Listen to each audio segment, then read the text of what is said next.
I want to break down the psychology of Nate Jacobs in season 3 of Euphoria because people think that Nate isn't acting like himself, and how season 1 Nate would have absolutely torn into Cassie for the OnlyFans plotline, and how Cassie's been publicly humiliating him in front of company. Especially if you remember in season 1, Nate mistreated Maddie over the clothes she wore at a carnival. Then Nate proceeded to blackmail 3 different people to cover his tracks. However, I view it differently. Nate is experiencing what I think is ego death. Ego death is defined as the complete loss of subjective self-identity. Nate's self-identity is his masculinity in an effort to hide his attraction to trans women and not appear gay. Even though he would still be attracted to the opposite gender and therefore a straight man, he did not want to risk shattering the image his family curated for him, especially since at the time his father built half the town. Therefore, in this season, Nate is a shell of himself after ego death. He doesn't fight back against Cassie because he needs her. He doesn't love her. Also, this is exactly how Nate would have grown up to become anyway, the longer he repressed himself by society's standards. Both Nate and his own father settled for women they didn't desire and hid and suppressed their desire for the women they were emotionally connected to, or in Cal's case, the man he was emotionally connected to, all because of societal standards. According to psychoanalytic theory, the definition of repression is when people push difficult or unacceptable thoughts out of their conscious awareness, where the outbreaks of anxiety and fear are high, leading to self-destructive, irrational, and antisocial behaviors. In season 1, Nate is angry with himself for being unable to suppress this genuine relationship with a trans woman because he fears that society would view him as queer. This leads to him engaging in destructive, toxic masculinity to prove to himself and others that he is a man. However, by season 3, Nate has come to accept his father and accept that Nate can't control his own attraction either. Nate is using Cassie as a trophy wife to appear successful for investors. However, we learn in season 3, Nate has lost all control, whether it's over women, you're not a man. Men provide. His finances, It's a little foolish to throw such a lavish party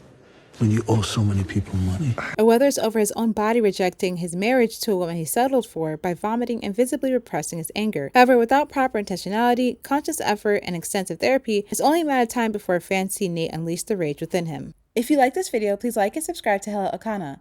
If you like to read big books and you cannot lie, my dark academia novel, The Villains of Winter, is available for pre-order, and your support would literally change my life. Thank you so much for watching. Bye!